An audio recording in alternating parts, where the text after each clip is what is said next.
Are joining us on YouTube. We're here yet for another Shabbat, and we're going to hopefully get into some good things today. So I'm looking forward to that. Let me go ahead and get some things adjusted here, and we will get started. Okay, so couple things. I think we probably do need to do a little bit of review in the discussion of the counting of the Omer, but also I think we also need to kind of review the wilderness season and also the Passover season and the feast day season, just so we can recall some important subjects and thoughts here. So I'm just going to go ahead and just immediately jump over to the whiteboard. All right, so getting started, let's see. I'm going to go ahead and we'll do, let's do blue for our fine pin and our medium pin. Let's do green. And for my finger, I'll do, let's do orange, okay? All right, so I'm just going to put some points on the board here. Yeah, didn't work. Okay, there we go. Do some points here on the board that are 3 points, right? And those 3 points are corresponding to Passover, right? And then we have Pentecost. We're going to go ahead and use English words today because we got a lot to kind of comprehensively get through. And then we have tabernacles.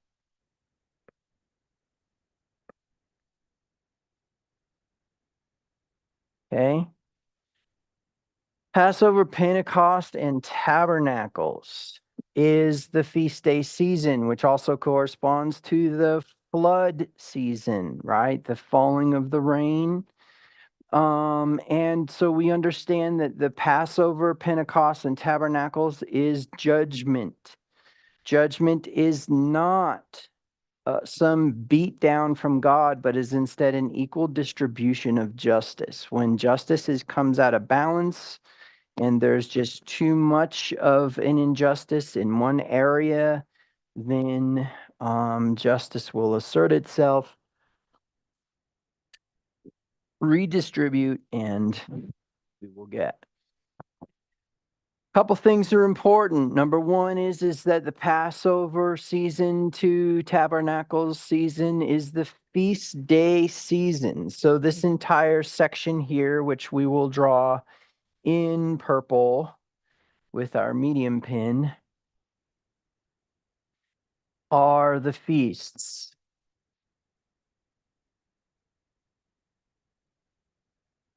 And those correspond to what? The harvest.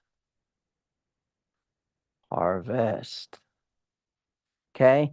And that harvest is going to be the barley, the wheat, the 5 grains, right?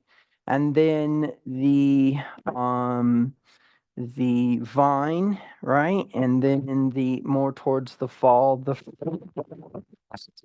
the harvests that are involved in these 3 feasts.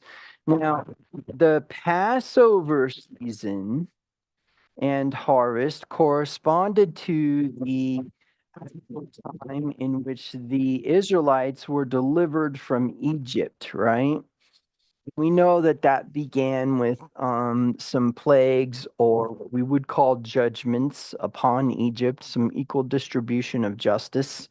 All the exploitation of the Israelites was re-exploited upon the Egyptians before Yahweh brought them out.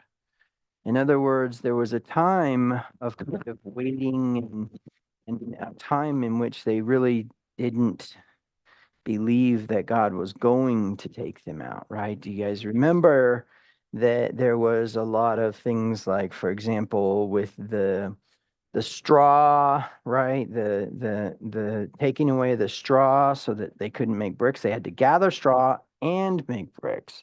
So when we're looking at this process, it's important to understand Passover happened as the timing came for the equal distribution of justice to have ran its course, so to speak.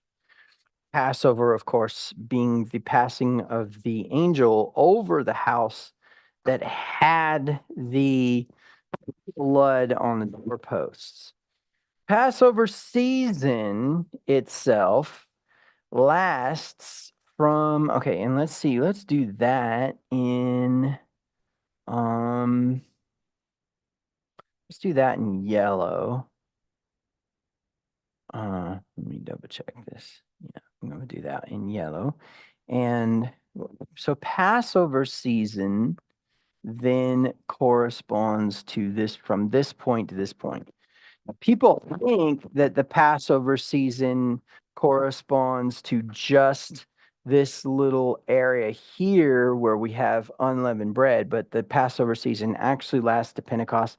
The Pentecost season lasts to Tabernacles, and of course, Tabernacles lasts back to Passover, but we won't talk about that right now. Okay, so the premise is that when we are in the Passover season, we are in a very specific style or type of judgment. When we are in the Pentecost season, we are in a specific style or type. But now contained within the Passover season is something called the Omer. And the Omer is counting.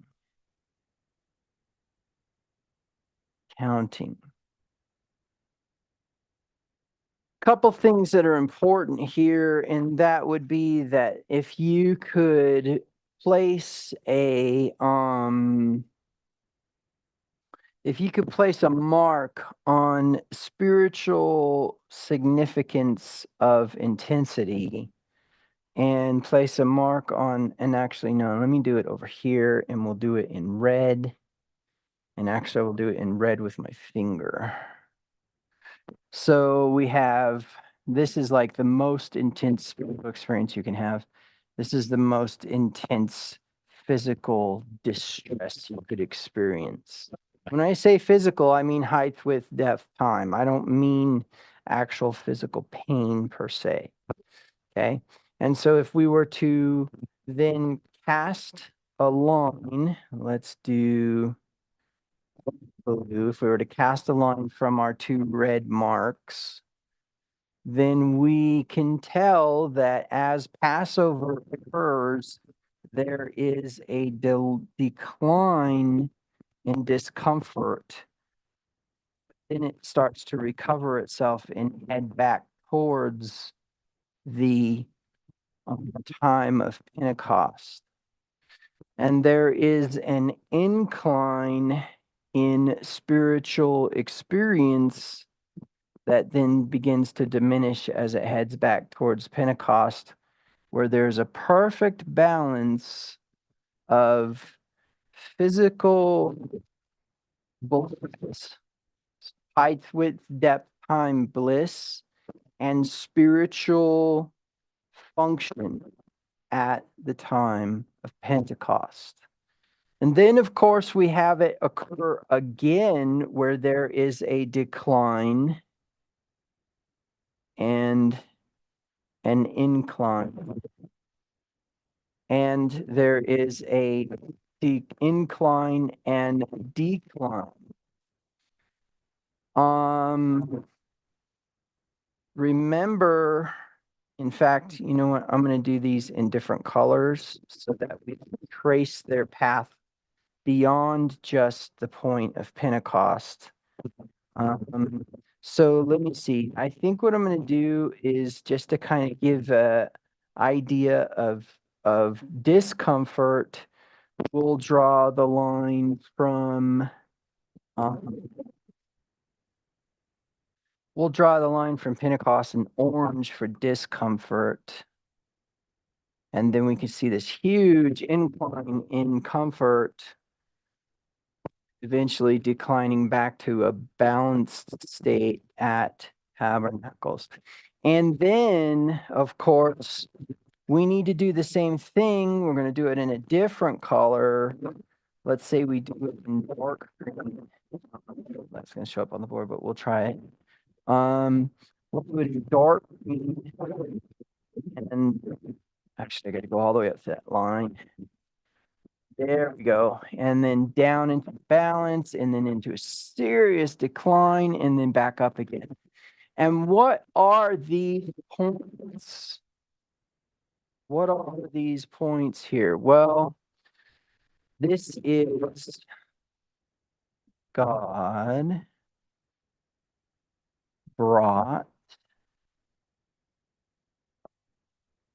me here to die.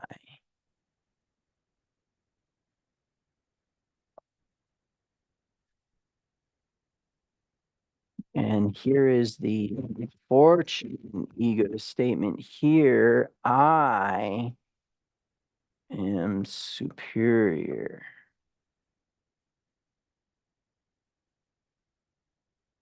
And then our decline here, I am useless. And then, of course, this here corresponds to I am my own creator.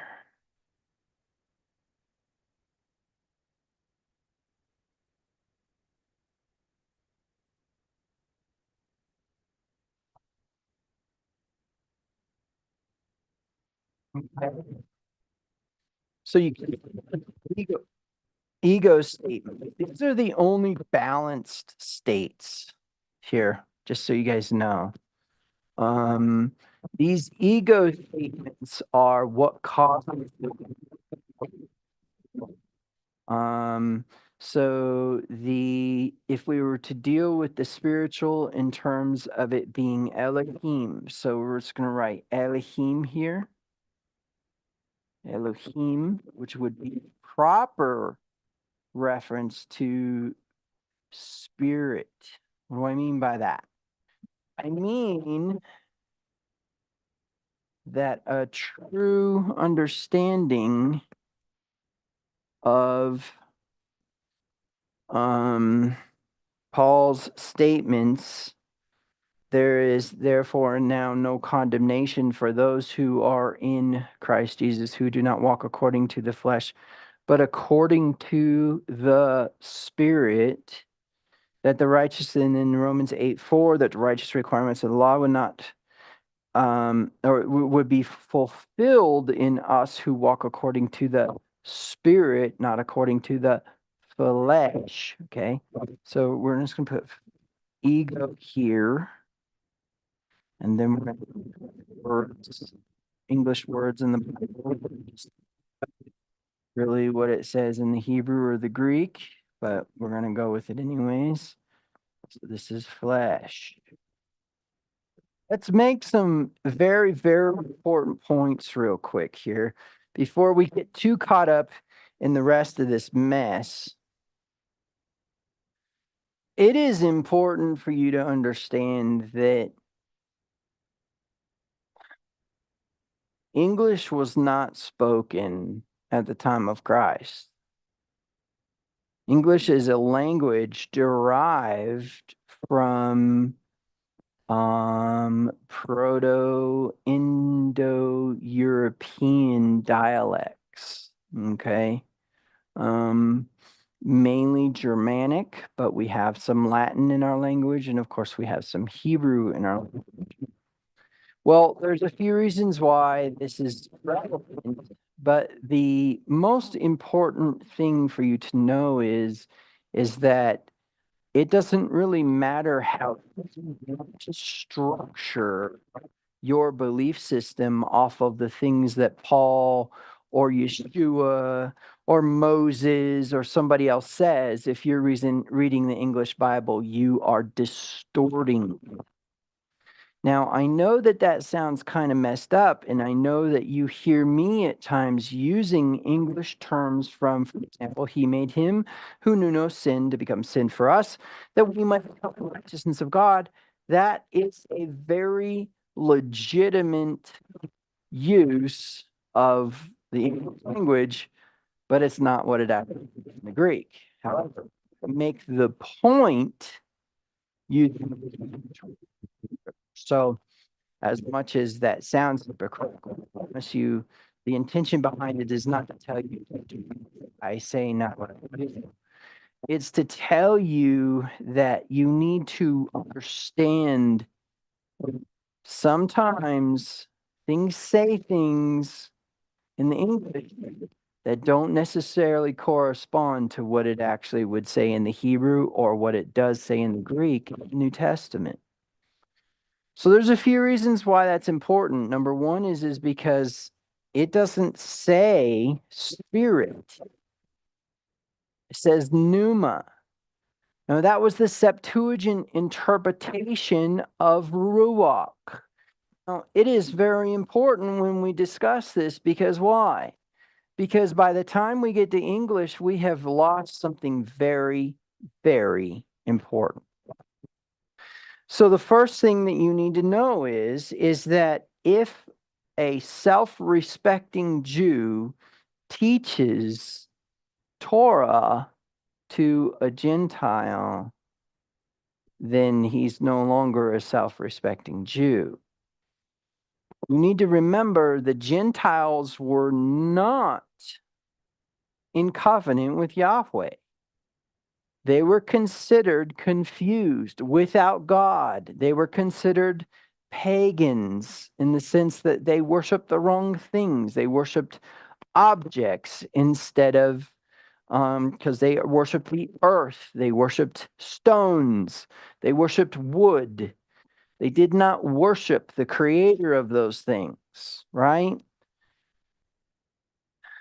They also had pantheons, which was basically a god for every issue that was unexplainable.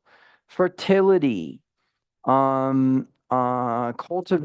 or the germination of crops, etc. Okay. And then we get into the idea that they also believed that those gods were insatiable, that you had to give them something in order to receive something in return. A totally ego-driven process, because in the world of emanation is free. Giving is free. Receiving is free. So there's a few reasons why that's important when it comes to this discussion.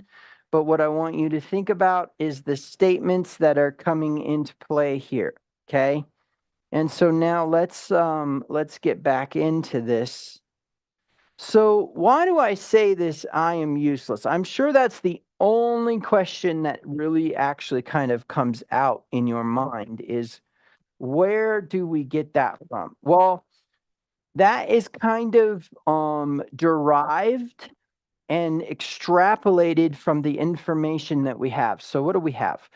We have a belief that we are superior because of our spiritual revelation. We have a belief that people around us who do not have that same revelation are inferior, perhaps not worthy of it, knows what all.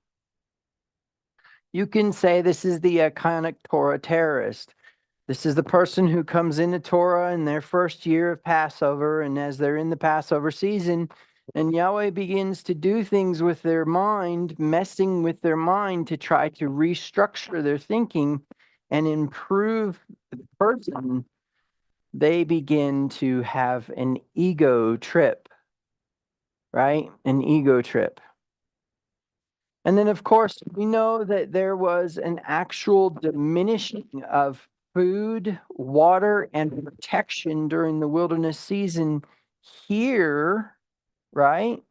as you come out of Egypt, cross the Red Sea, go to the seven palms, and then boom, off into the desert. And yes, hungry, yes, thirsty. And they say, God brought us out here to die, right? But then, as soon as the manna begins to fall, there's a point in time around this area where they say, all we have is this manna to eat.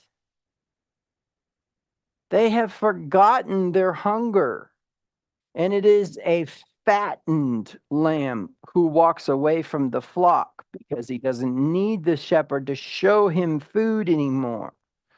It is a fattened lamb who runs away to the what? To the predator to be eaten.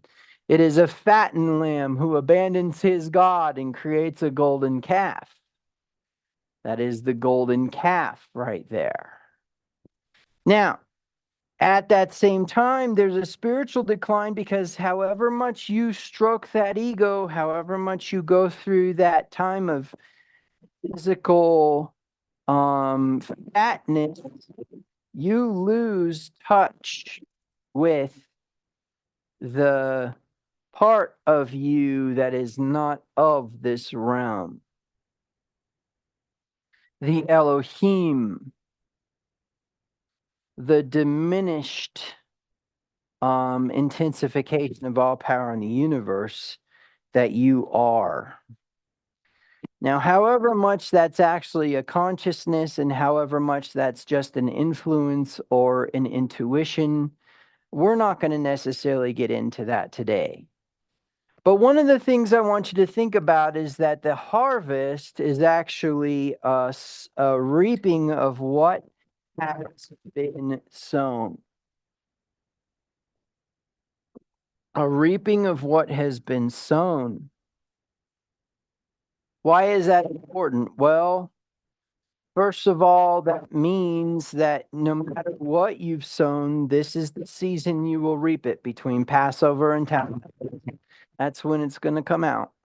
That's when it's going to be made known. That's when there will be fruit. And remember, Yeshua said, you will know them by their fruits.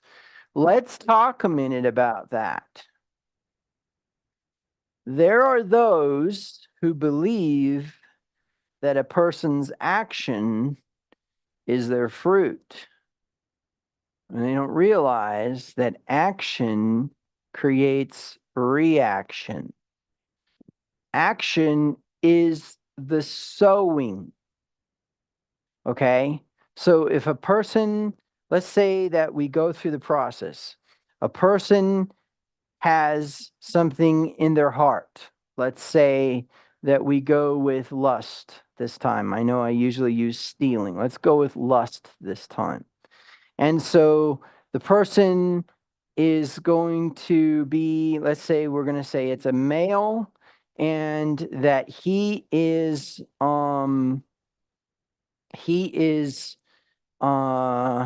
at, say,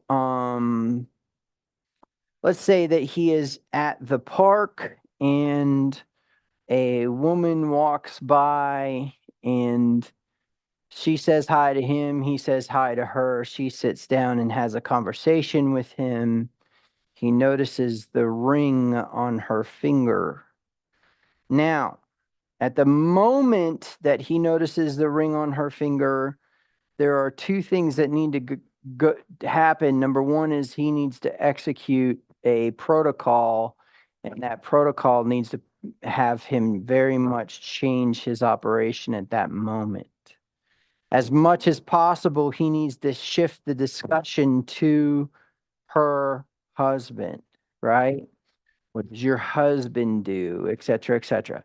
And then if she is persisting or if he doesn't actually step into that, now he has begun to look at her with desire. We're not going to get into how desire draws the heart, and you can actually draw a woman's heart away from her husband. But he begins to desire her. He begins to look at her body and see that it has attributes that are desirable. He starts to get into that thought process of wanting her.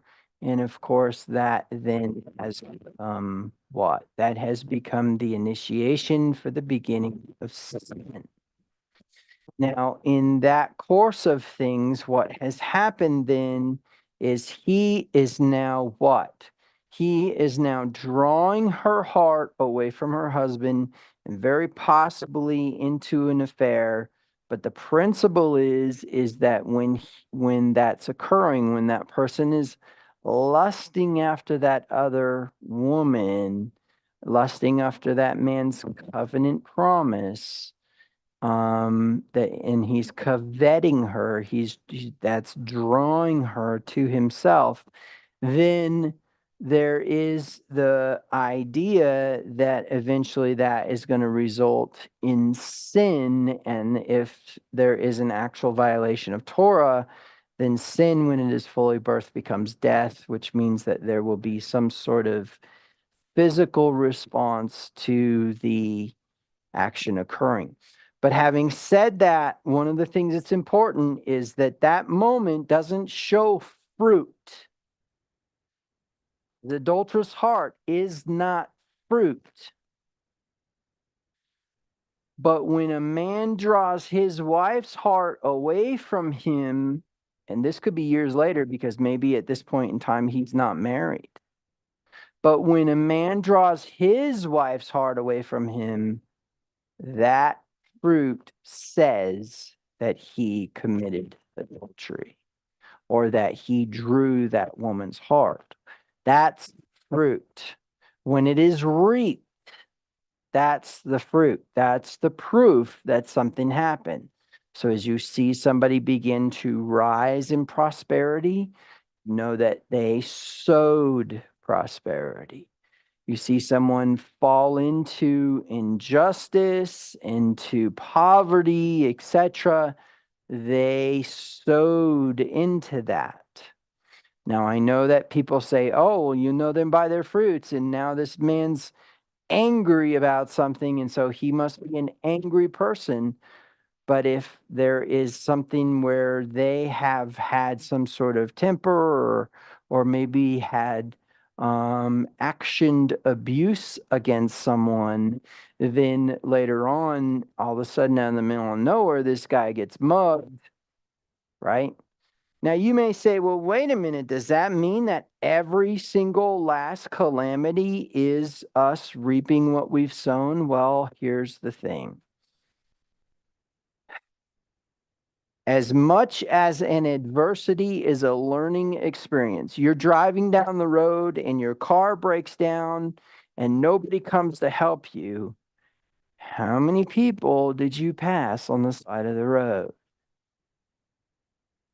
If you are in a situation and all of a sudden you end up with a broken limb or something, you need to figure out when you broke somebody's limb. Maybe you're not aware that you did.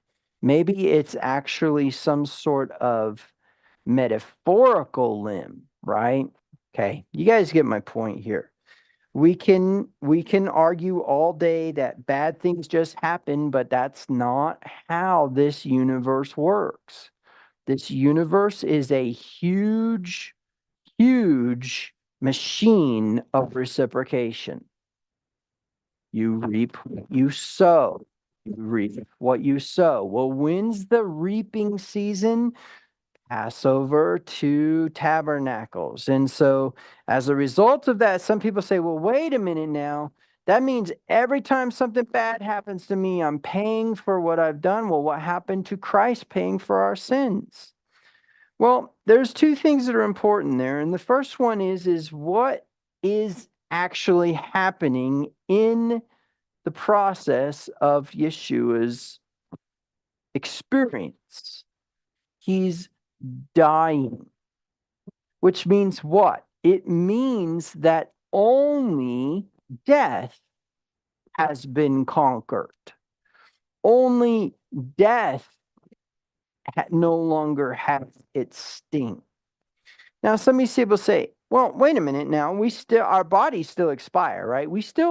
There's a graveyard right down the street, and I can go show you all the different skeletons in the boxes. We'll dig them up. I'll show you dead people. What's the problem here? That's what, 1,000 years after Christ, 1,500 years after Christ.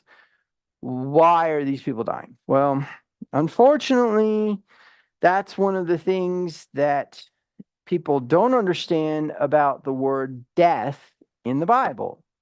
It's not talking about the expiration of the body. It's not. That seems to be reserved as giving up the ghost or joining their fathers. You don't really necessarily ever see a concept of a person dying, as it were, and it's saying they died, and it actually being the expiration of the body. Now, it might say they died in the sense that their body expired at the time when they were experiencing death, but death itself is not the expiration of the body. You want proof? The soul that sins shall die. If you have committed a sin and your soul dies, you understand that's the second death. That's the ceasing to exist. There is no more you, right? So in principle, then, when we're working with this, it's important to understand that we're not dealing with English understanding of these things. Well, that's going to become important here in a little bit. But what I wanted to kind of get across is that every single calamity is a reciprocation. I'm sorry that's true. I'm sorry that these horrible, horrible things that happen to us in our lives are actually things where we are finally reaping the exact circumstances of our situation. Okay. Now, I know we could get into some really, really, really difficult discussions here. Like, why did this happen to, why did my son die in a car accident? Or why does this little baby have cancer? I'm just telling you the process. I'm not telling you the why. And I don't necessarily have the answer to the why. But I do understand that reciprocation is the order of the universe. You reap what you sow. Now, we could get into incarnate consequences, like maybe ancestral curses or things like that. Let's not do that. Let's not muddy this teaching with questions about loopholes, about the fact that you are reaping what you've sown. Get over it.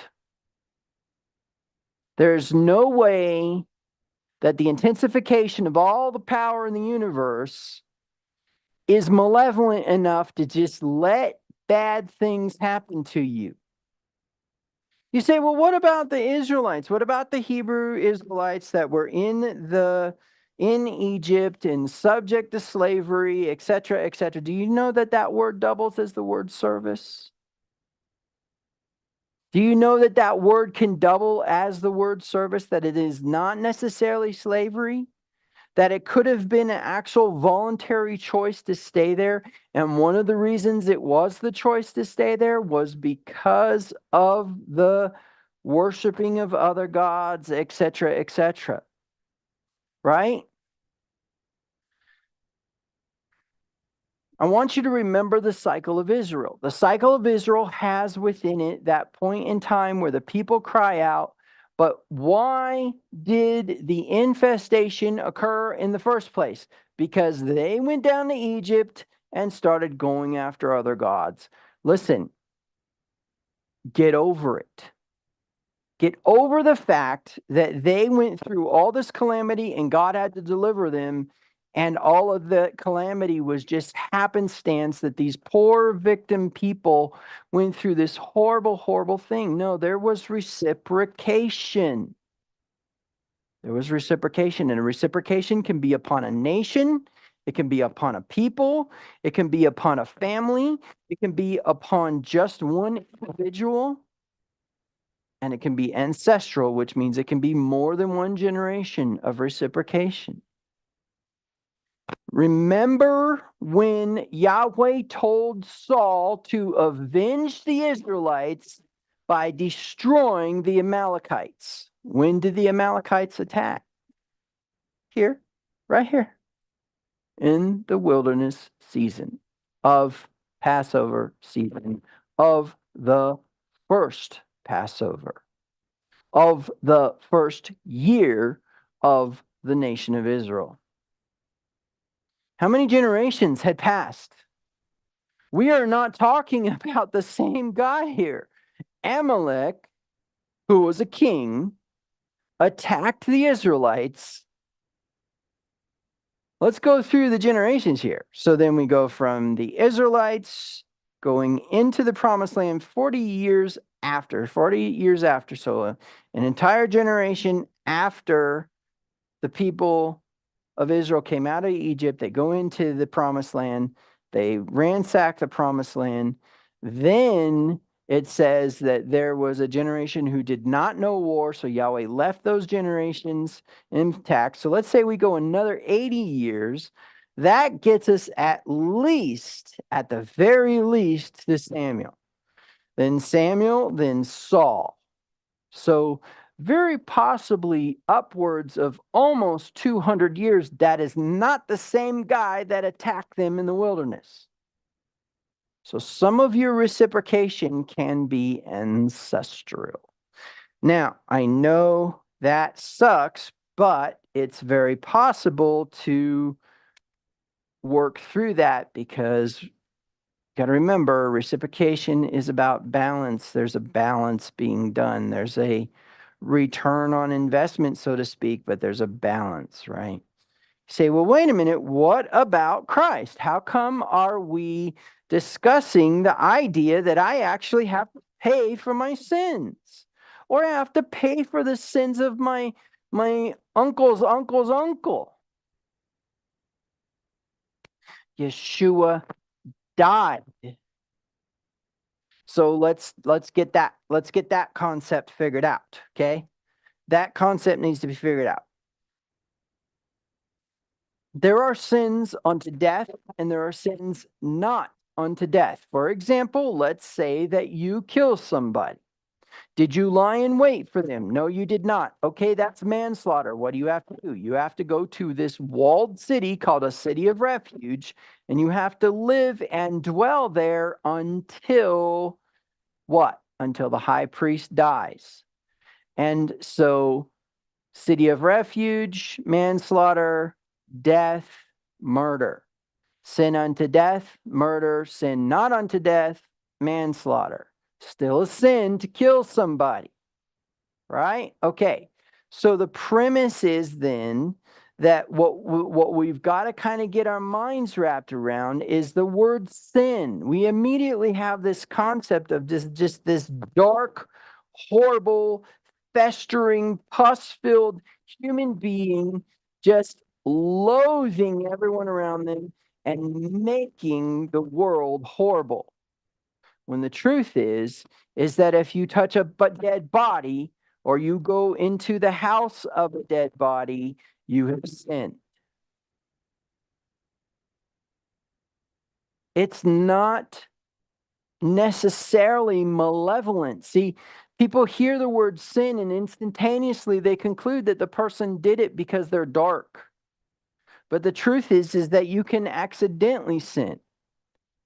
You can happen upon a circumstance and end up in the what? In the violation of Torah. End up being outside the Torah. But the Torah then gives instructions on how to deal with it. So what you need to think about is did the man mean to kill the man? No. Is there still has to be an answer for it? Yes. And in fact, if he leaves the city, the Avenger of Blood, which people think is a human being, will attack him. The city is a place where the Avenger of Blood will not. What's the Avenger? The law of reciprocation. If you kill, you will be killed. Now you say, well, wait a minute. What about when we do something like, for example, what about when Joshua killed all the men and women of Jericho? So when we get into that, one of the things that we need to get into is the thought process that it is more about him executing the reciprocation than it is about him actually doing something wrong, right? And so it partially has to do with the intent of the heart, but also the instruction from the intensification of all power in the universe. That's a given. So is there justifiable homicide? Well, somebody has to execute the person who murdered the other person. Does that mean their family member now has to get murdered? No, because why? Reciprocation is satisfied.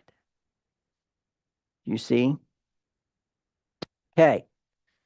So let's say that a person is in poverty, okay, as a result of what? As a result of something either their ancestors did or something. And remember, Yeshua was confronted with this question. We're going to get to that. But the premise is that what we need to get our minds wrapped around is that process of reciprocation playing a role in reaping.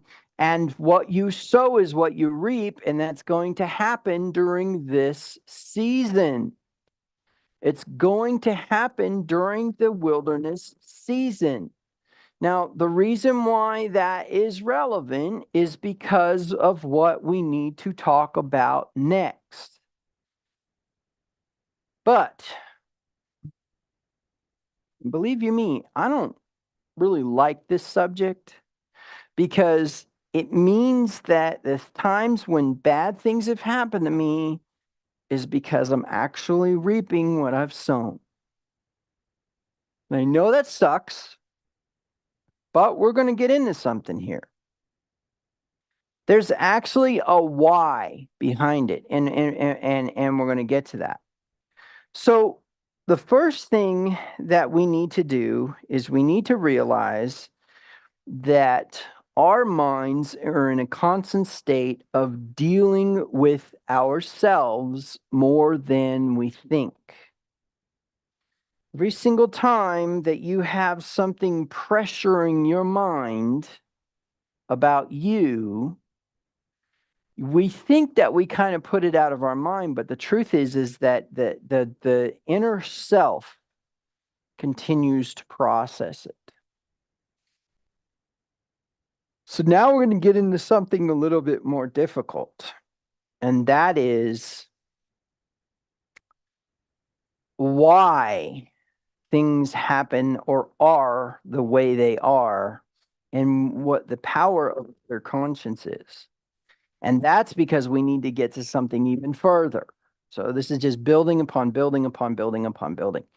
So the next thing that we need to get into is this thought process that the only reason why there's a reciprocation in the first place is because our conscience condemns us. It either excuses us or it accuses us. And I promise you, your conscience does not excuse you just because you have kind of come up with a justification on why you think it's okay. That's just a lie you told yourself. That is not actually the truth. What's really going on inside of you is you are calling that justice to you. The moment that you have violated Torah, and now all of a sudden you have that violation in your mind, and you say, yeah, but everybody else does it, or yeah, but that it's not that big a deal, or yeah, but it's been done away with, or yeah, but no, your mind knows the truth. Your heart knows the truth. In fact, Paul says, if a Gentile, though not having law, does the things of the law, that they then show themselves to be a law unto themselves. Let's talk about that for a minute. What does that mean, a law unto themselves? That you literally are your own Torah, writing your own destiny of rules. But the problem is that as you are doing that, you're also showing the law written on your heart, which means what? That the spirit of Torah is present within you, and that spirit of Torah is activating a mechanism that's telling you that you violated it. It's a violation of your conscience. It's accusing you, and therefore you're coming up with the consequence. Do you ever wonder why you always get caught? Do you ever wonder why you always end up being the one in trouble? It's because your conscience, because you're a good person, is accusing you. And therefore you are going, hit me. Hit me. I deserve it. Right? Okay. We're going to get into that some more. Okay. So the premise is that the reaping and sowing actually occurs because we draw that into ourselves because we feel that violation of conscience. The intention behind a clear conscience is simple. You have to have concluded that you have done everything in your power to not only repent, but that you have done everything in your power to what? To actually change. You see, true repentance doesn't occur until you are tempted again and overcome it. That's proof that you've changed, right? That's proof that it's no longer has its power over you, that it no longer has its sting, right? Okay.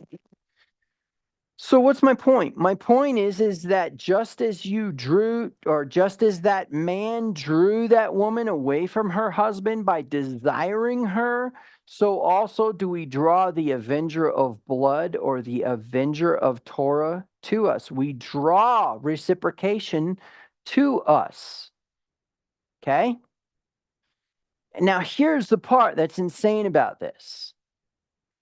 It is almost unavoidable. Okay? Because your mind, your heart is set upon that violation. And even though you may have justified yourself and said, "Oh, it's, everybody does that. Oh, it's just a little thing that I did there. It's not a big deal. It's not like anybody got hurt, a couple $1,000 ended up missing. It's not a big deal." And all of a sudden your bank account gets drained. You drew that judgment to you through the violation of your conscience, and it wasn't clear. And you compounded guilt upon guilt, because what do we do? If we are in a state in which we feel guilty, we are not going to what? Receive blessing. We won't. So the only way we can compensate that is to do something to force blessing upon ourselves, or to force the thing that we desire upon ourselves. And what do I mean by that?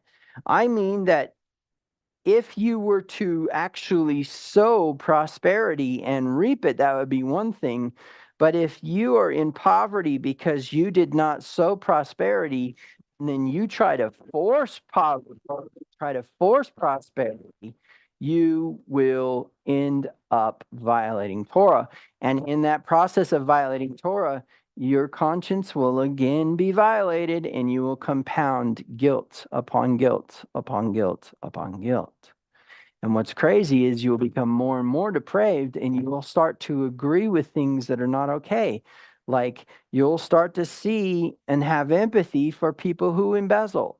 You'll say, well, I stole because I was poor, and I couldn't make ends meet. And here's this person over here who got in trouble for it. And I used to judge them. Now I don't, because now I understand, right? And pretty soon you'll actually give hearty approval. Yeah, man, I'm glad that dude stole from that dude. Rob the rich, give to the poor, right?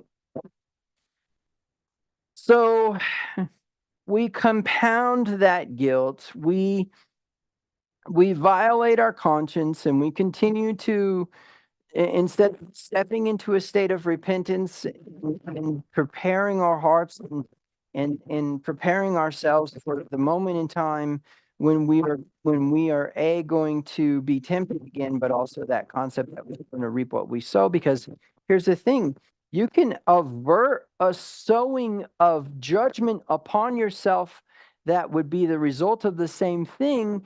Repent at Yom Kippur. At Yom Kippur, you repent for the violations of Torah, right?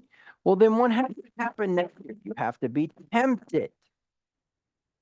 The reciprocation is still going to come. So 1 year you go and you steal and sheep, right?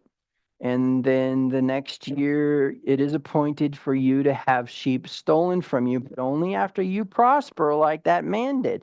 And so here's the interesting thing. Reciprocation will wait for the scenario. So let's say, let's say that we have the man who was coveting the other man's wife, and he doesn't get married for another 10 years. Reciprocation will wait for him to get married. If he doesn't repent, reciprocation will wait for him to get married, be happy, have an amazing relationship, and boom, all of a sudden, outdoor she goes. Reciprocation. Okay? So what you need to know is that just because you have a watch stolen or you have something disappear from your property, that it has been satisfied. No, it has to be that exact value. In the realm of forces, value is big. The magnitude of something plays a role in how a force is activated. And so as a result of that, what we have is we have kind of then this mentality or concept that, oh, well, I repented for that thing, so now I don't have to pay for it. No, that's not true. Look at what Paul went through. And Yahweh even told Annas, dude, you have no idea what I'm about to put that man through, right? You have no idea how he's going to suffer for me the way that he made those suffer for me, right? In fact, Paul had to be in the exact circumstances of persecution that he put those Christians through before. So he had to get into that beautiful relationship with God first. He had to get into that beautiful fellowship and then, bam, be persecuted, right? Now you say, well, wait a minute, would he have repented? That's above my pay grade. I don't know. You can't know a man's heart. Okay. All right. So now you say, oh, well, dang it. That just means that, every single time something bad happens, I can just chalk it up to that I'm reaping what I'm sowing. Well, yeah, that's true. But also, what does it say? I let you go hungry. I let you be thirsty. I let your enemies attack to expose your heart, whether you would keep my Torah or not. It plays a double role. Adversity plays a double role. It activates our reaping. We go ahead and reap what we've sown, but it also creates beautiful change and growth in us. That's the wonder of reciprocation. Okay, so now that is what we need to get to the next subject. So let's recap real quick. So we started with explaining how these ebb and flows occur. Explaining how Passover season activates this beautiful spiritual experience. The light of Passover goes out, right? Here, let me go ahead and switch the screen here real quick. The light of Passover goes out. And let's see. You know what I'm going to do here? I'm going to do this. I'm going to go And I'm just going to, let's see, how much yellow have we used? Let's go ahead and use this pink color here. Let's use pink. So the light of Passover goes out in all directions, right? The light of Passover. But there's only one actual timeline where it matters. And that is the timeline from Passover to Pentecost that is relevant to your life alone, right? So we're going to restructure our pink here. So if this right here is spiritual evolution and enlightenment and elevation, and this is physical decline, then we understand that the light of Passover actually travels along the path where the pink line is. The light of Passover travels upward through that increase in spiritual experience. In the height, width, depth, time, the adversity exposes within us the heart of who we truly are. It exposes our blemishes. And that's not to condemn you. Let's say that you are a female, and when you are a little kid, you're riding a horse and you fall off the horse, and the horse gives you a good, nice kick in the jaw. And now you have a scar right here, right? So now in your mind, you're not as beautiful as you were. And as you start to grow from a little girl into a young woman and eventually into an adult woman, you notice that the scar is slightly diminished, or I mean, not slightly diminished, mostly diminished, but it's just enough that you probably could hide it with some makeup, right? So you begin to apply makeup to what? To change the appearance of that scar, to show that scar as not being present. Well, that's kind of how you want to think about the wilderness season. The scar was designed to show you that something needed to change. The makeup is that change that's occurring, right? Where you are saying, you know what, this is not the foot that I want to put forward, right? Okay. So that premise then is this idea that you now are presenting a changed self as a result of an identification of a blemish. We're going to get to that, but that was just a brief little kind of nugget, as it were. Getting back to the light of Passover. The light of Passover has gone out as a result of the fact that Passover occurs, and the light of Passover is traveling to Pentecost, okay? Now, because of the limitations of this realm of height, width, depth, time, there can only be so much light of Passover present before it begins to diminish, okay?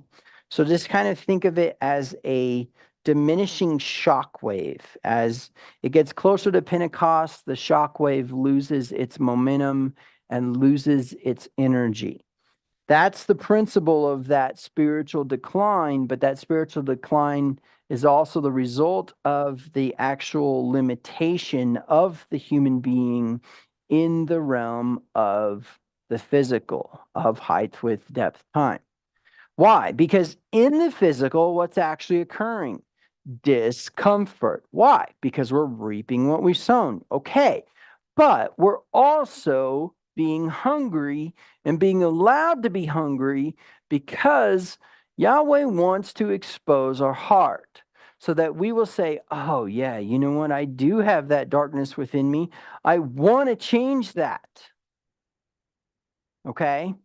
Why? Because he's preparing the bride. Remember, this right here is the choosing of the bride. Right? This right here is the betrothal. He's preparing you for the betrothal. Okay, let me make something clear. Not to prepare you for the wedding, as in dolling you all up, but instead showing you, are you sure that you really want to enter into covenant with me? Because what I'm showing you during this wilderness season is that there's a lot of stuff you need to change. Otherwise, you're going to violate my covenant. And I'm proving it to you right now. You're violating my covenant even before I even have presented it to you. Because, of course, he's renewing it every year. That's why it's called the renewed covenant, not the new covenant. The Chadash. Chadash is a cyclical process, not a linear process. The new moon, Rosh Chodesh, is what? The head of the new month, the beginning of the new month, the first visible crescent of the new moon is cyclical. We don't just get one moon and we're done. So every year the betrothal happens again. And every year we have gone outward, upward, and have intensified, have vibrated at a higher frequency than we were the year before. Just take a moment of your time, say tomorrow, sit down, get some tea, coffee, I don't care what you do. You just sit down and just kind of veg out for a moment and think about what you were last year at this time. Think about how much you've learned since then. Think about how ignorant you were and you thought you knew everything. You thought you were totally enlightened. So now the premise is why are we going through this spiritual incline, physical decline? There's actually this underlying thing that Yahweh is trying to show you, and I'm going to do you a favor, and I'm going to tell you his secret, and I've already made sure that there's no snipers that can see me, so I'm going to share this secret with you and not get shot. Entitlement is the key to this whole entire season. Let me explain. What is entitlement? Well, if we were to actually look at the etymology, which of course we are going to do,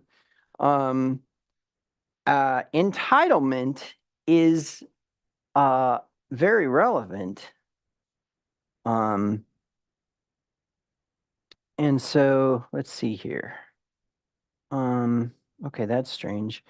I have the etymology online loaded, but the tablet itself is not showing it. Let's try that.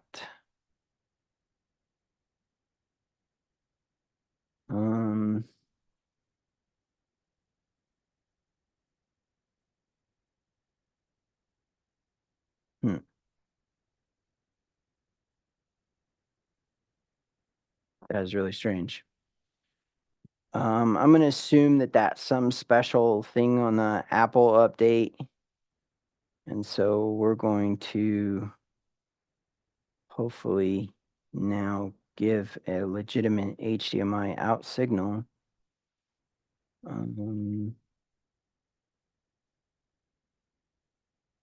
No. That is really strange. So I literally have things open on my screen, but they are not opening on the signal going out to you guys. So what we're going to have to do is I'm going to have to, because I'm not going to waste my time with this. I feel like this is a very important message. I'm not going to waste my time trying to troubleshoot this right now. But what and like I said, I'm pretty sure that the tablet just thinks that it's connected to a TV. What we're going to do is I will just read you the definitions that come up. So I'm just going to type in entitlement into my etymological dictionary. You can actually go to Edym Online for that. Entitlement. Okay. So entitlement, circa 1823, perhaps in some senses from French entitlement, which was an old French as title of a book or inscription, and later was used in legal language, but also in a part of native formation from entitle, which is like basically a reference to entitlement culture, in attested by 1994, but is definitely circulated in 1989. Coming from the word entitle, so we go to entitle, and it's also to entitle, I entitle or e entitle. Late 14th century, to give a title to a chapter, book, etc. From Anglo-French entitler, Old French entitle, to call, right? From the Latin intulere, to give a title or name to, right? Meaning to bestow upon, as in to give rank or office to, and that's going to be mid 15th century, in the sense of to give to someone a title to an estate or property. Okay, so let's talk about this for a minute. Now, so there's this group of people, and they're just all kicking it, having a good time, just enjoying their lives, and all of a sudden this tyrant comes along and attacks them and conquers their land, and now he is king. So now all of a sudden, since he conquered their land, it's no longer their land, it's his land, right? I claim this land in the name of King Edward, right? Well, now what he does is he has a surveyor go and parcel out all of the land according to the number of friends of the king, whom he has, who he wants to distribute that land to, in order for them to cultivate it and to produce tribute, right? To give to him in order to enrich him, in order to increase his wealth, amass wealth. So the principle is in this feudal system, what would happen is that they would actually go and they would take a shovel of dirt and put it into a bag, okay, tie the bag shut, and take that bag, and the king would hand it over, give that land to that lord, okay? Now, at the moment when he receives the land, he becomes a lord, right? He's dubbed a lord of that place. Like, for example, the Lord of York, right? Or the Lord of this area here, or this area here. Now, the reason why this is important is because that principle is basically that at that moment, he's entitling that man. He's giving to that man. Remember the Latin word intule. Intule. He's giving that dirt to that man, saying, this is your land. I just require this much tribute. Okay. And so you figure out how to make that happen. Well, of course, that means he only has to give this much. The rest is his, right? That is doing the deed of entitling someone, okay? So the original concept of entitlement had to do with giving, actually doing an action of giving dirt to a person, and then they become a lord of that land. Now, why is that important? Because when we lose touch with why words are used, we lose touch with communication. People tell you the truth. You just need to listen. I don't know how many times I've been in an argument and a person has so this is what they'll do. They'll say, they'll argue the point, attack on the end of it some sarcasm. I always listen to the sarcasm because that's the intent of the heart. That's the abundance of the heart. Yeah, I'm gonna make a legitimate attempt at trying to argue my point back at you, but I'm gonna tack this on the end. That stuff on the end is what you need to pay attention to. Now, the reason why this is relevant is because when I am talking about entitlement, I'm talking about somebody who believes that they are a Lord and were never given any dirt. Okay? So this is going to get interesting because really what's going to happen is we're going to get into the constructs of the mind.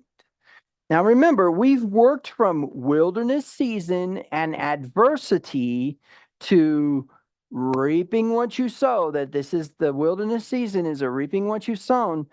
But what else is the Passover or feast day season? It is a time of judgment, equal distribution. Well, if honor is not due, it should not be rendered, and that's an equal distribution. Meaning what? Justice will come along and say, you don't deserve that title. You're not a lord. The king never gave you that dirt. Why are you here? Right? And there will be weeping and gnashing of teeth. Well, in that process, one of the things that we need to think about then is what actually is entitlement.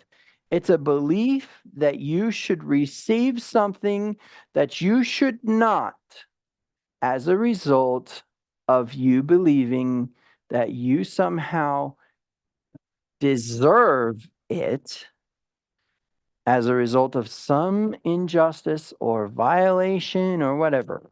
I've had people tell me that they stole because they believed that they deserved something that somebody had more than them because they had had this bad childhood or they had had this bad calamity. Literally, my wife and children were killed in a fire, therefore I robbed this bank. Now, I know that your brain probably can't make that connection, but mine can. Mine can say, okay, so you believe that because of this calamity over here, you have a right to take from the universe, right? Well, I'm going to share with you that after what I just showed you about calamity being reaping what you've sown, what you need to realize is the slate is clear if you have reaped that adversity. If you start to move in the direction of feeling entitled to something when that adversity came, you are going to reinitiate the reciprocation. Now, I'm not saying that it'll repeat itself, but what I'm saying is you're heading down the road of sowing again some junk that you're going to reap later on. But what is entitlement? It's a construct. It's actually an imagination. We visualize receiving the thing that we think we deserve as a result of the bad things that have happened. That's all entitlement is. Why is entitlement so important? Because remember, the effectiveness of your process of being the change that this world needs is damaged, hindered, and destroyed by wounds, limiting beliefs, and entitlement. And all of those are the result of a lack of imagination. So when we're dealing with entitlement, the way that I want you to think about this is that you actually create a picture show in your mind of you receiving the thing that you want without merit. Now you say, well, wait a minute. Now, what about grace? What about how the free gift of God, right? What about all good things come down from the Father of lights? What about all things work together for the good of those who are called according to my purpose? Well, you again are trying to study good and evil, and you were told not to do that way back in the garden, Adam. Anyways, let's say that we just go ahead and go with that thought process. What about grace? Well, first and foremost, what you need to understand is that there is nothing that says that you are supposed to receive anything for free. Nothing. The free gift of God is eternal life, and you don't even know what that is. You think somehow you're going to go fly away into the clouds and actually live forever. When that does not equate to the cyclical process that Solomon spoke of, that the Bible seems to show happen, not a discussion we're going to get in today, but the short version is you need to think more like a circle than you need to think about some linear process in which you live forever. But the point is that's the only free gift of God that's mentioned. So what is mentioned? What is actually in? For example, if we go back to Yeshua's time, when people actually kept Torah and honored it, right? And what? We have him walking around and him doing things a certain way and believing a certain way and teaching things a certain way, but never once stating that the Torah, the very thing he was going to be done away with. Furthermore, there's nothing in there that says that he was going to somehow complete or finish or bring to an end the law, but instead that he was going to fulfill it. What does that mean? Well, that's the word pleru, which means to fill up, to cause to overflow, right? To bring to a greater extremity. Okay, so why is this important? Because entitlement is a belief that you have a right to anything without merit. But let's say we get into merit. Okay, so you come along and you're like, okay, yep, I've been obedient. You told me to tithe and I've been obedient, and therefore, I am supposed to receive a return on investment. Well, I want you to look back to reciprocation for a minute, okay? Reciprocation has to have a like kind set up. Remember the man who goes to desire the woman and now draws her heart away from her husband because he's desiring her? And remember how we had to wait until he was in love and married before that reciprocation could occur? Well, that still applies to the positive side as well. Yahweh, in his infinite wisdom of activating this mechanism, set up a rule that it has to be the same scenario. So what does that mean? That means that we actually have to reap something in the time in which we sowed it. So if you go and you give somebody in poverty an abundance, then poverty has to be the state in which you receive the abundance. You say, wait a minute. You're saying I got to be poor in order to become rich? I am. Yeah. But I want you to think about poorness in terms of necessary means. Okay. So let's say that you are somebody who goes and you have like a garden in your backyard. Okay. And you go and you plant, carrots and celery and all those type of things in there, cucumbers and whatnot. And you're content with that garden, right?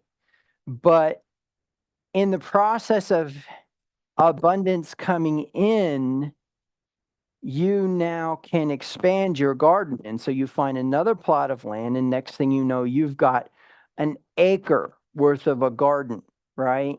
And so now you've got this beautiful plot of land. It's got an acre for a garden, an acre for the house, an acre for the yard. Really nice. And so if you were ever to have to go back to that little garden, you would consider yourself to be digressing and therefore falling into poverty. Are you as homeless as the person there? No. And so the way that I want you to think about this is that it's a reciprocation based on magnitude. And the principle is like, take, for example, a millionaire. He would consider himself poor if he went down to from 1 million a year down to 100,000 a year. But there are people who would dream of making 100,000 a year. Do you see what I'm saying? So poverty doesn't necessarily equate to you having to be at their level, but you have to be in a diminished state in order to have that same reaping occur. Because like kind attracts like kind. You cannot be some wealthy millionaire and just get hit with more money. You need the reciprocal of a diminishing in value in order to be elevated. That is where expansion comes in, right? Where a void is created in order to add more. That void hurts. It's a poorness. It's a poverty of what you have experienced. When we are working with the idea of entitlement, one of the things I want you to think about is this idea that really what's going on is you feel like you should receive something because of some sort of rightness that you've identified that the world has to owe you.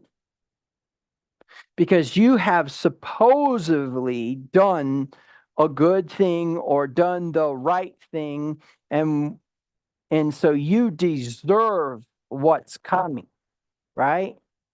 When the truth is that's not how the universe functions.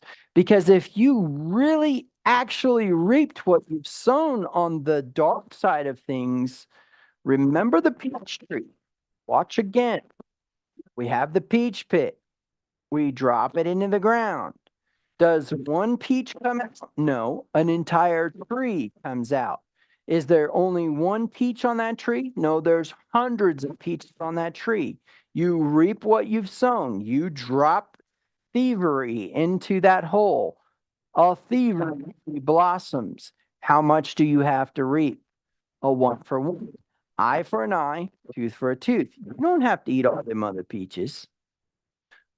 So the principle is that before you get in your idea that there's an injustice or fairness, you need to remember that there's no such thing as fairness. That's what Yeshua was trying to illustrate when he spoke of the guy who was hired in the morning and the guy who was hired in the afternoon, and the guy who was hired in the morning and the guy who was hired in the afternoon got paid the same amount. First of all, Yeshua just flat out says, what business is of yours? You're a hireling. You're not the owner. Right? And so the way you need to kind of start to get your mind wrapped around things is the premise that just because you do the right thing doesn't mean that you get the right thing back. And just because you do the wrong thing doesn't mean you get the wrong thing back. Eye for an eye, tooth for a tooth, right? But when I talk about just because you do the right thing, you need to understand there are so many things involved. The circumstances have to be perfect to satisfy the balance scales. And so when we're dealing with this, we have a tendency to say, well, why hasn't God done anything? Or why won't he do this? Or why won't it be this way? Or how come that guy gets away with that? What did Yeshua say to Peter about that? Ain't your business, dude. It ain't your business. You do you. Well, that can be really hard when it comes to things like injustices, or when it comes to things like loss. Man, why did you take my dog? Why did you take my horse? Why did you take my son? Right? But the truth is that it's none of your business why. The best you can do is just get to Yom Kippur with a clear conscience. Because next year, whatever's coming is coming. And it's coming during the Passover season when the light of Passover goes out and begins correcting this world. Remember, the light of Passover was so powerful that the only thing that actually can restrain it was the obedience of putting the blood on the doorpost, right? The whole idea was it went out correcting the wrong. When did the wrong occur? Well, there's two answers to that. One is when what? When Pharaoh said, if it's a male child, throw him in the river. If it's a female, keep them. Right? Firstborn. Just saying, there's your reaping and sowing. There's your reciprocation. Right? But there's another one. And it's in the 6 books of the Bible. It's in the book of Yasher, where it says that when Pharaoh had the boils, that he actually used the blood of the Hebrew children. The magician said that if he put that vital essence on his body, that he would actually heal. And so he used the blood of Hebrew children to try to cure his boils. His boils didn't get cured until Moses wished the plague. So we see a reciprocation of the firstborn, right? And the reason why this is so relevant is because now we understand that entitlement is actually a violation of the law of reciprocation. Oh, I just have a right. No, you don't. You don't, actually. You don't, because if the actual hammer came down on all the junk you've done, including that secret stuff that you haven't told anybody about, and you reciprocated that, you'd be a mess. You wouldn't be where you're at right now. I know you probably wouldn't be watching YouTube because you probably couldn't afford a phone. But I'm just going to put out there the premise that what we need to understand is that there's a right entitlement and there's a wrong entitlement. And now, remember I said a build upon a build upon a build upon a build. What did I need to do? I to the wilderness season so we could talk about it verse. I need to help you understand everything that's happening in this map right here. Then I had to help you understand how reciprocation works. Then I had to help you understand what entitlement is, because now what we need to get to is the right entitlement. You say, wait a minute. You just told us we can't be entitled. Oh, yes, you can. Oh, yes, you can. Absolutely, you can. But it has to be correct. And it has to be a very good understanding of what you've sown. Which one of you in this listening of teaching right now feels entitled to poverty? Oh, okay. Maybe I shouldn't have said that. But the truth is that poverty is actually something you could reap. So why not feel entitled to it? Remember that your conscience is already pulling in all of the equal distribution of reaping and sowing, right?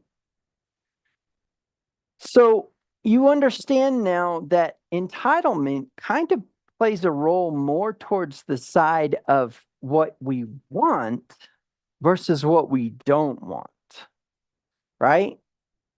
So then, are we wanting the wrong things? Let's talk a minute about hunger. Let me make a statement here. God, the intensification of all power in the universe, the creator, source, whatever you want to call it, doesn't make junk.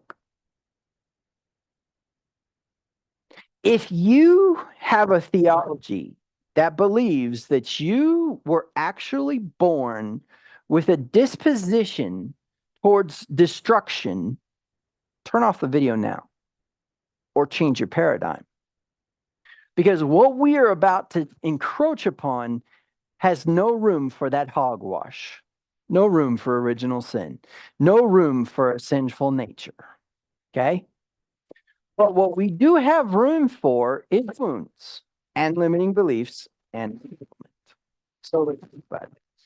The premise is that we have a tendency to believe about ourselves the things that everyone tells us. Is that true? No, it's not. We actually, interestingly enough, do not believe a thing that people tell us. What we believe is what we think people think about us. They may say those words, but what we think they think is what we actually believe. In other words, we create the construct. So, what is the entitlement that we are supposed to have? Well, it goes with He made him who knew no sin to become sin for us, that we might become the righteousness of God. In other words, the entitlement that we need to have is actually connected to the concept of who we actually are and what position we've been seated in. Because when it says he made him who knew no sin to become sin for us, and we might become the righteousness of God, in the world of height, width, depth, time, that occurred 2,000 years ago. And in the world of height, width, depth, time, that was right on time with the prophecy from Malachi that the Son of Righteousness would rise with healing in its wings. Yeshua showed up right on time, died right on time. But the verses in Revelation say that he was slain from the foundations of the earth. Meaning what? Meaning that however it works out, in the world of height, width, depth, time, he died 2,000 years ago. But in the world of actual beginning, right? In the world of source, Yeshua, the principle of Yeshua has existed all the time from the beginning of time. Now, that's because somehow 2,000 years ago, he actually rippled backward into time and forward into time that slaughter, that killing. Okay. And in that process created a imputation of righteousness and a title of righteousness upon every last human being in existence, once and for all. And so, from this point of view, then what we can understand is it's a matter of reception, right? It's a matter of receiving that. It's a matter of accepting that title. So the way that I want you to think about it is 2,000 years ago, God the Father will say, goes out, gets a shovel, sticks some dirt in a bag, ties it up, and as Yeshua dies, he hands it to you and says, here you go, Lord. Here you go, Lord Smith. Here you go, Lord, of the land of, common ground or whatever.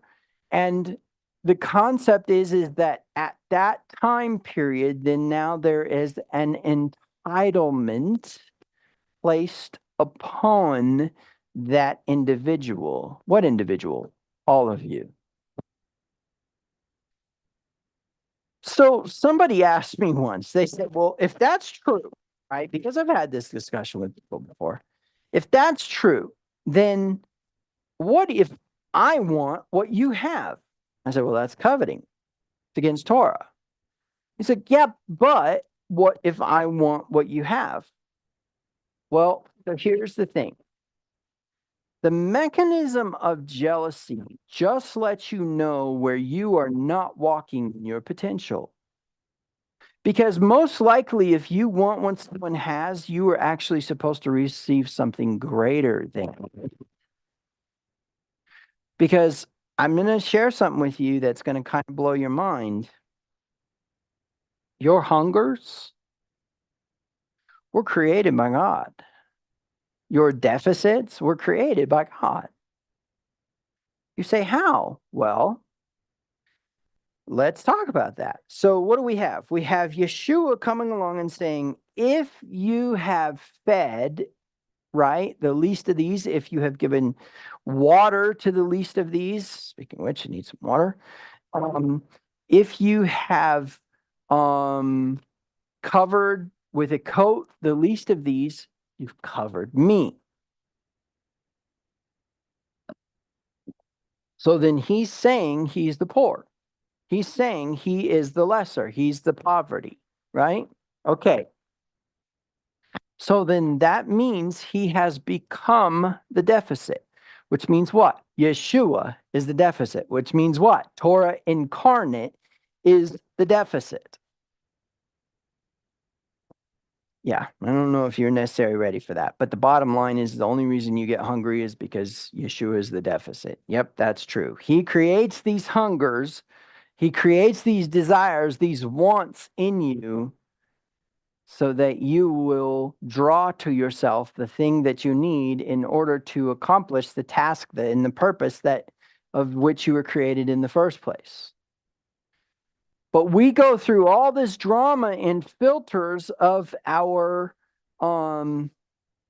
we go through all this drama and filters of our wounds and limiting beliefs. Oh, I'll never be able to start a business, but you long to start one, right? Why? You put it there. It's Yeshua. It's Yeshua. It's Yeshua being the least of these in you. Yep. I'm craving hot wings tonight. It's Yeshua. Okay. Look, I'm not trying to diminish that concept here, but I'm trying to help you understand how frivolous it becomes. Because we think in our mind, oh, you know what? I actually want that thing and I shouldn't want it. Well, as long as it's not violating Torah, you can want it all you want. In fact, want it until you get it, right? Because as long as you're not doing like what David did, where he wanted Bathsheba so bad that he ended up getting her, and at the great cost, Bathsheba was very expensive, cost lives actually. So, what I'm trying to show you here is that when you desire something, the reason why you desired it is because it's actually what you're supposed to have. And if it's not a violation of Torah, then that's true, right? If you're not coveting it, right? That's the key. Now, why are you supposed to have it? Why do you guys always ask me why? Right? Just accept that you're supposed to have it. Why are you supposed to have it? Well, maybe it's because it's for a purpose you don't understand. How many times have you gotten a tool? It wasn't the tool that you needed for the job. It's the tool you thought you needed for the job, right? Now you have this stupid tool. And I don't know about you, but me, I don't throw away instruments, tools, or weapons, right? And so in principle, the thought process is that if I obtain one of those things, I'm going to keep it forever, right? Okay. So the premise is that's what I advise people to. So now it's pile of tools, and then I don't know what this thing's for, right? And now all of a sudden along comes this scenario in which you need the tool to help somebody else. So why did you want the tool? Because of that, not because of the moment when you bought it. Does that make sense? So when we're talking about entitlement, it's important to understand that you don't look at something and want it because you think that you have a right to it. That's BS. You don't. You have a whole tree of peaches you should be eating instead of getting that thing. And you could probably never merit through a satisfying of reciprocation all of those things. It's chesed alone, it's mercy alone that does an eye for an eye, a tooth for a tooth. And so in principle, we understand that there's an exponential increase in abundance of judgment, but mercy diminishes it. But in that process, it's important to understand also that if there is something that you desire and it doesn't violate Torah, then you probably desire it for a reason, so receive it. Fight for it. And don't go through that whole thing of going, oh, well, I wanted this so bad. And once you get it, and you're like, man, it's not as great as I thought it was. Don't worry. It will have its purpose. It will. There will be a moment in which it is needed. And at that moment, you'll go, oh, that's why I have this thing. I don't know how many times my mom has told me a story where she says, oh yeah, I go over to the thrift shop, I buy this dress, I love this dress, it's my favorite dress, and then all of a sudden out in the middle of nowhere, I feel like I'm supposed to give it away. Because she realizes that that dress is actually for a different purpose than what she thought. So you may desire something for somebody else. That's very possible. Okay. Now, when I am going through this, one of the things that I want you to think about is what it takes to understand that hunger is not evil. Desire is not evil. It's when it turns into a violation of Torah that desire becomes evil. It's when Ammon desired his sister. And it's when Absalom killed Ammon. It's when Adonijah desired the throne, when it was Solomon's throne, according to David's own word. That's what I mean by bad desire. But it doesn't mean that you have to curb your desires. You know, if you could get your mind wrapped around the idea that everything is just a stewardship anyways, that you're basically holding on to the thing until it's needed in the kingdom of heaven, man, things change so much. Well, I'm going to throw out there another element of entitlement. And that's this. If you desire it, you've already been able to receive it, which means what? Which means you are supposed to fight to get it, right? But also what you need to think about is the premise that your brain's going, oh man, I can't afford this thing. No, you need to ask, how can you afford this thing? Because you're supposed to get it. And you say, Q, man, you're going to mess everybody up. They're going to go buy Porsches and take out loans and all that. No, I didn't say all that. What I said was, you're supposed to want it. If you want it, it's probably Yeshua who created that want within you. I know the can of worms I'm opening here, right? I know that people are going to be like, oh, wait a minute now, but what about if I desire this? If it doesn't violate Torah, get it. And if you're like, oh, well, you know what, break the pocketbook, whatever, I'm going to propose to you that you don't want the things that you don't want, and you want the things that you want for a purpose. Can you feel like you deserve them? Nope. Mm-mm. No, because I'll bet you I could clear your house with all the things in my life. I'll bet you I could have you out on the streets if we went through and started prosecuting. I'll bet you. I'll bet you if we pulled that peach tree out and started reading the things on that peach tree, you got nothing coming. But if you accept the fact that you want something and it doesn't violate Torah, remember, I keep saying if it doesn't violate Torah, because I don't want you going and wanting stuff that you shouldn't be having. But if you're wanting a thing, it can be simple. Let's say that there's a certain vehicle you want. Let's say that there's a house that you've been wanting to buy, whatever. I propose to you that you have that want. You don't want this house. You want that one. Why? They're both houses. They're both, let's say they're both 5 bedrooms. They're both going to accommodate all your needs. Why do you want that one? You want it for a reason. That reason is beyond your understanding, above your pay grade. Get over it, get that house. It's kind of a cutting to the chase, right? But it's also an acceptance that if that's true, and I am enabled, like if that desire was created by Yeshua for a purpose, then I am enabled, which means what? He's going to come from somewhere. The time to use is going to come from somewhere.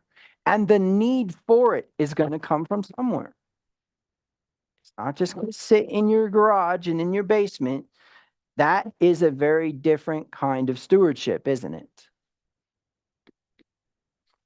So then we say, well, okay, what about my storage shed full of crap? Yeah, what about that? I propose to you that one of the reasons why that is happening is because you never gave that thing the potential that it needed to have. Let's say that you start a hobby. Let's say that you start wood burning. So you go out and we'll do two different scenarios. So the first scenario, we'll start wood burning. You go out, you buy the Kmart wood burner, right? And you go and you find a board in your garage and you start trying to wood burn, okay? And then there's the other person who goes out and buys the entire kit, buys the thing that holds the block, buys specific blocks for that purpose, buys the varnish that goes over the top of it, et cetera, et cetera. Spends, hundreds of dollars to start the hobby. And both people work on the hobby for a number of days, and then eventually kind of start to get burnout or tired, or maybe it's not what they thought it was or whatever. It ends up in the garage or in the storage shed or in the trash or in a yard sale. And you don't realize that there was an entire wood burning business present within you. You don't feel entitled to it because your limiting beliefs say, I'm just going to go to Kmart and get that little wood burner. And I'm going to start wood burning. And then I don't really feel like I like wood burning. Well, why did you want it in the first place? People think that it's impulse, and it's not. It is desire actually working in its correct purpose.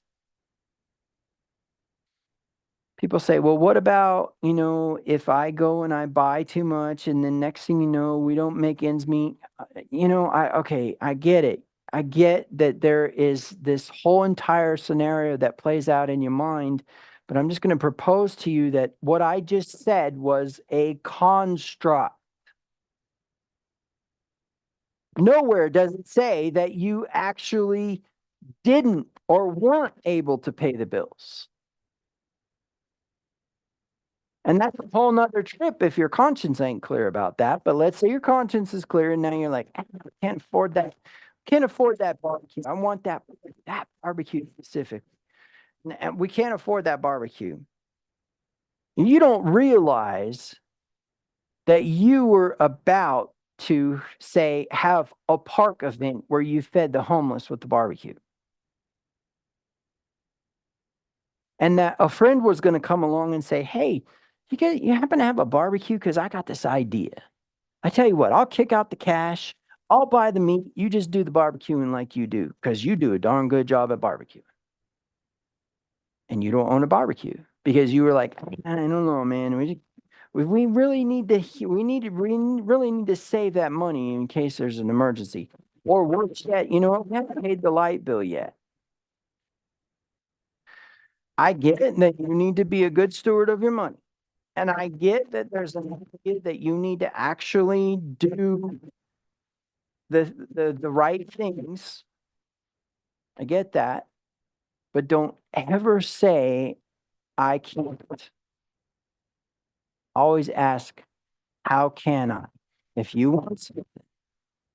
I'll bet you everyone in this room has wanted to do something spectacular, has dreamed big.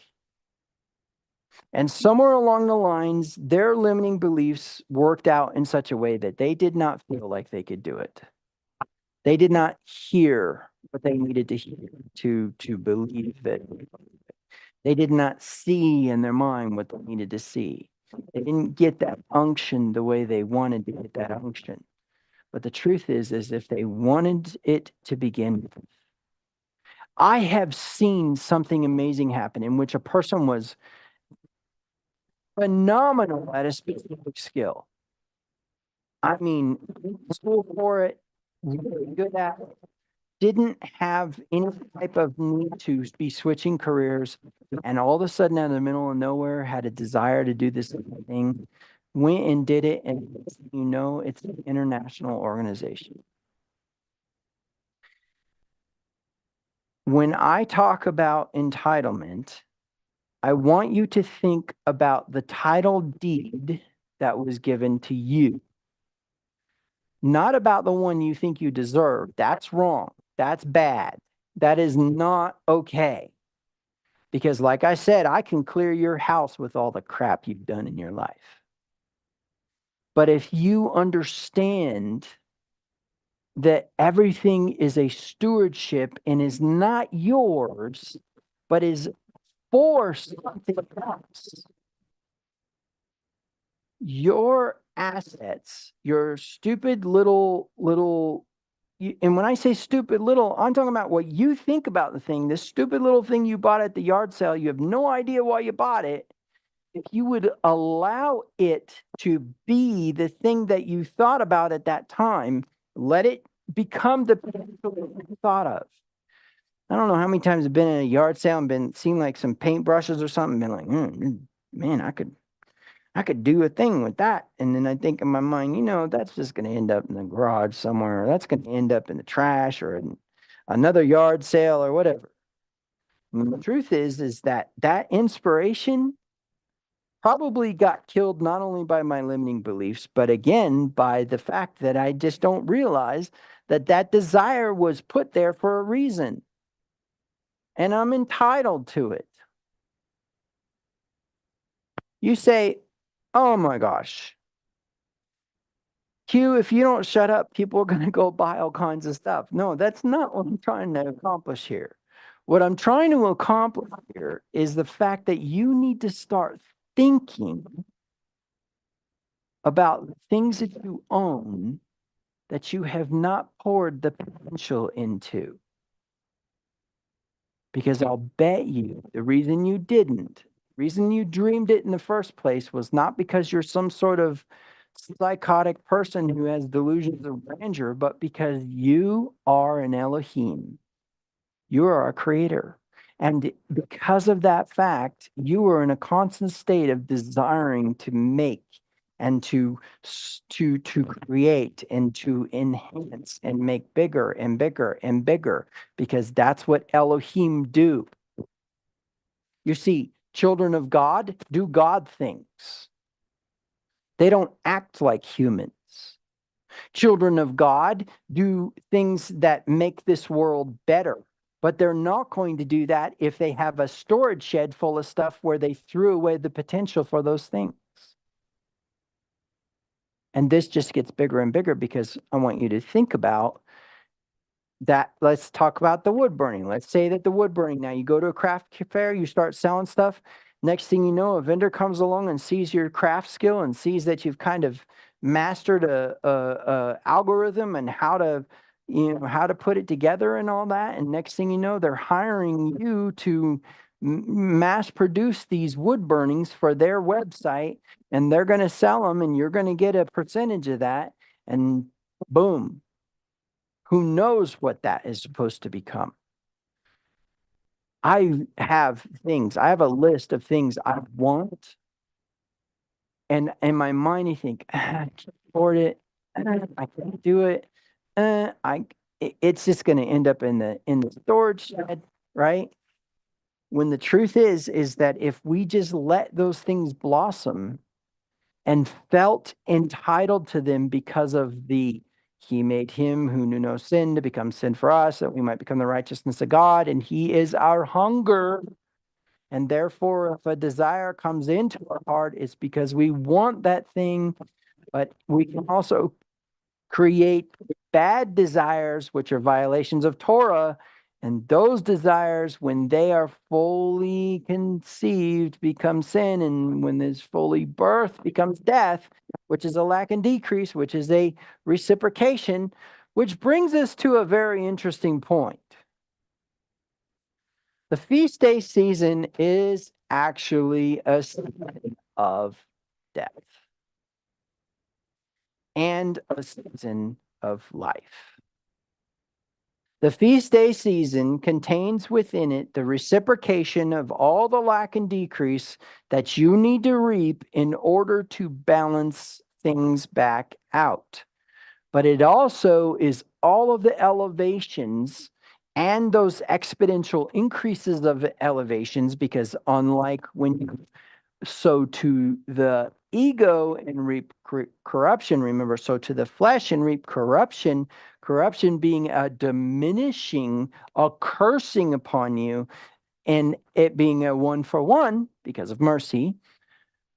On the other side, we don't have anything governing that abundance. And what I mean by that is there's not an opposite of mercy saying that you should not have all of these things, but instead says, I actually took away the responsibility of merit here, so you get the abundance.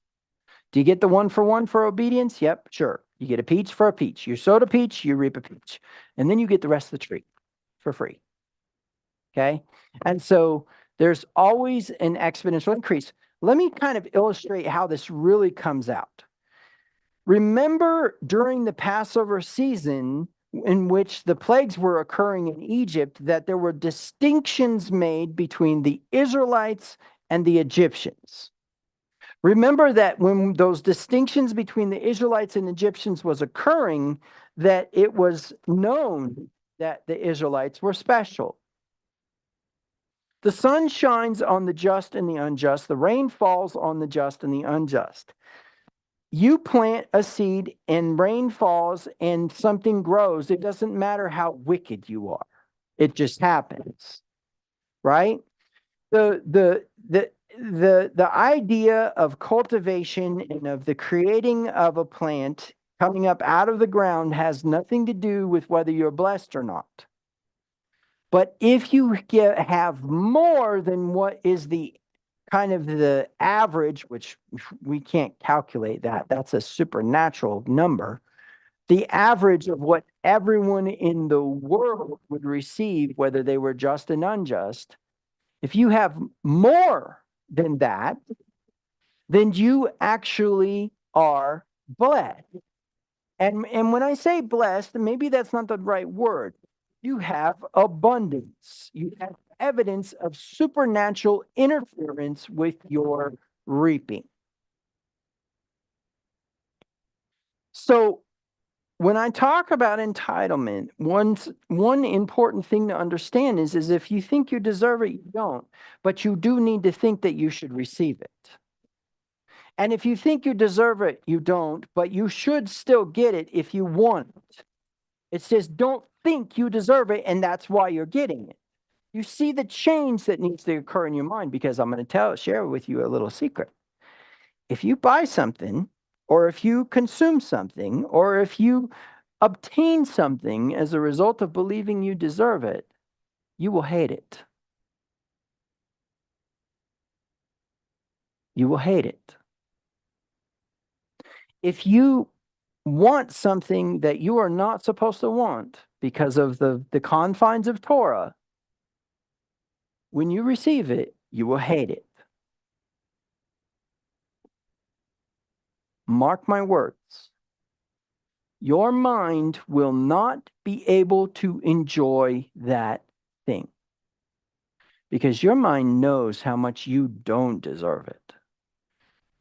But if you obtain it as a result of an understanding that everything you own is just a stewardship. In fact, there's no such thing as ownership. The truth is that you don't own anything. You say, well, wait a minute. I have the title deed to my house. It's being paid off. I have a mortgage. Blah, blah, blah, blah. No, you don't. You don't. It's not yours. Sorry.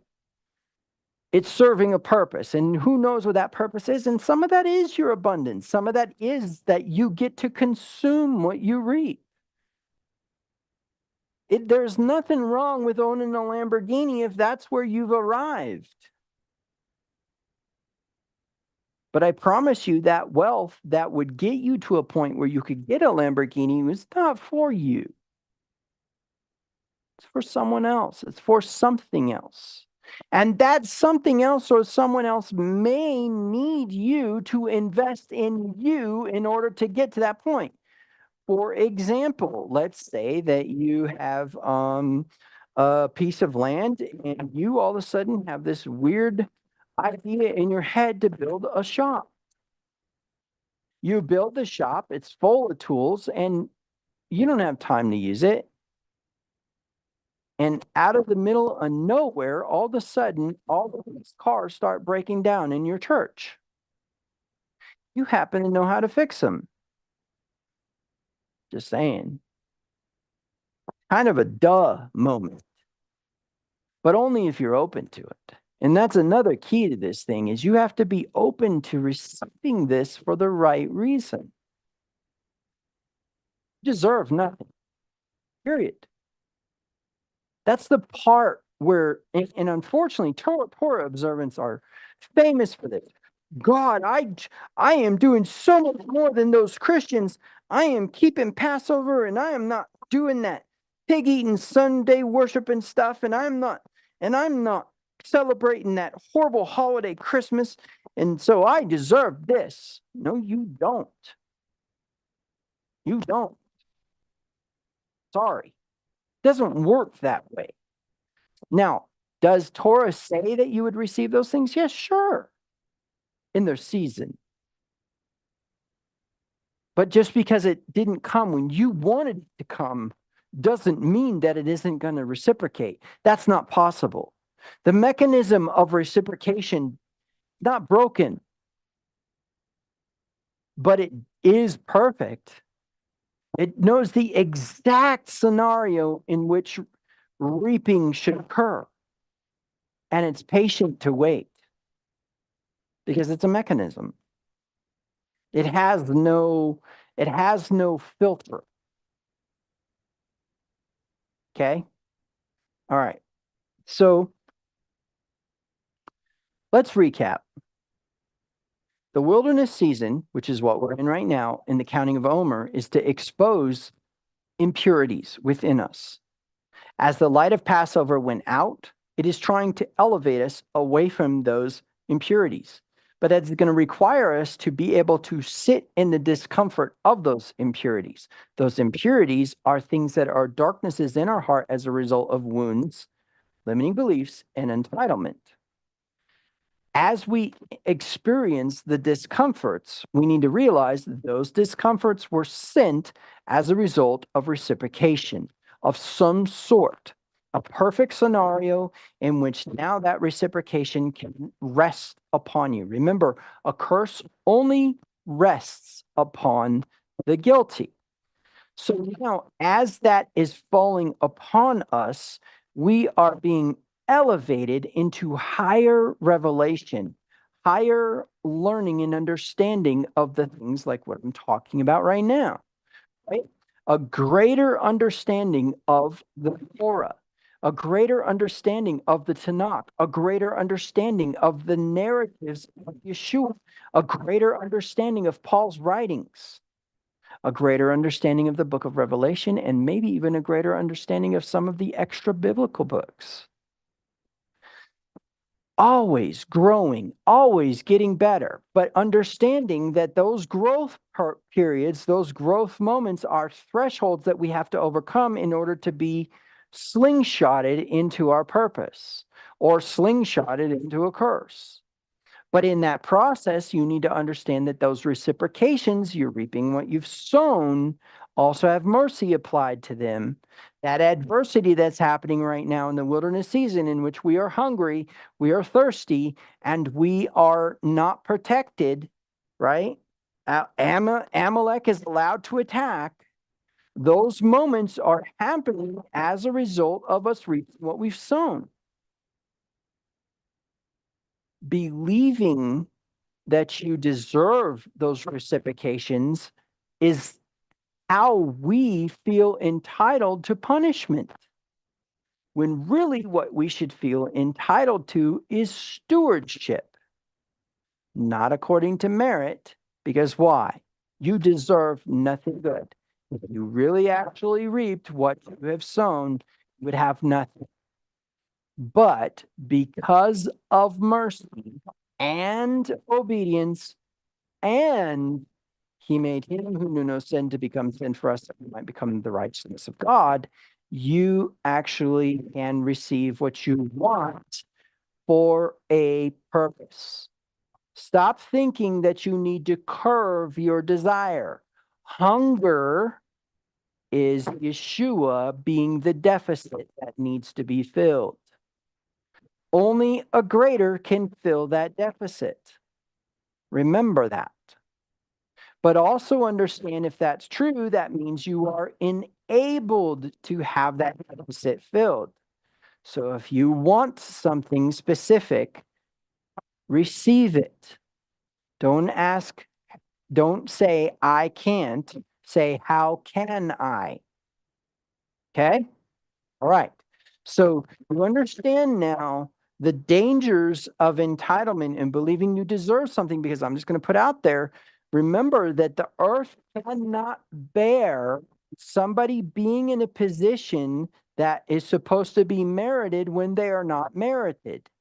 If you elevate yourself, you are an Elohim Acharei. You are another God. If you don't elevate yourself, then you are an Elohim Bore, a creator God. Okay? And so from that point of view, then now all of a sudden, you now are going upward, outward, spreading out, becoming the change that this world needs, not only in frequency, vibration, and energy, but in asset development in order to bless, in order to help and assist, etc., etc. You don't know why you have the things you have, but you have them for a purpose. You dreamed a dream. That dream was not some whim, as you would think it was, but is the dream that you are supposed to start to step into and become always. Do you know one of the things that I did? A long time ago, I stopped listening to the person who said, you just need to figure out what you want to do and you need to do it and quit jumping over here and over here and over here.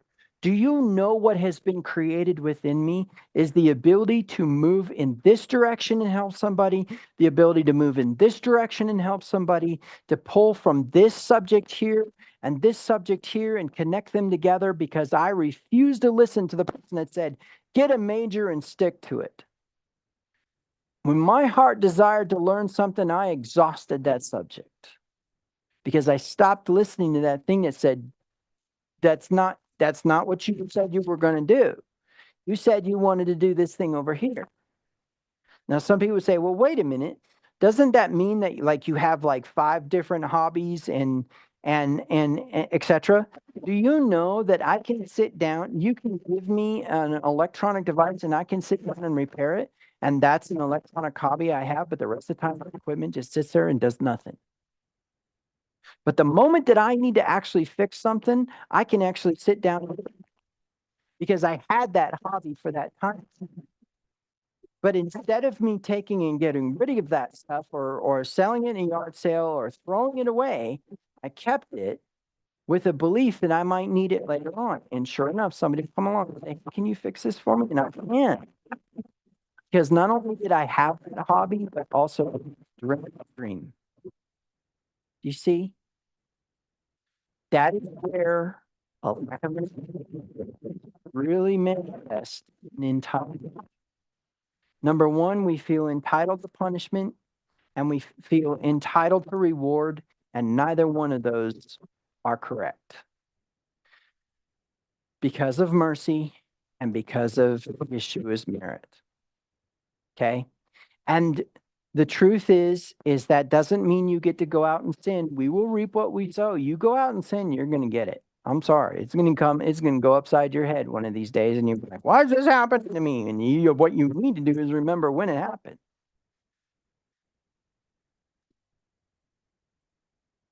It is time for us to stop accepting that we are just that our life is just a bunch of circumstances that don't have any meaning or purpose.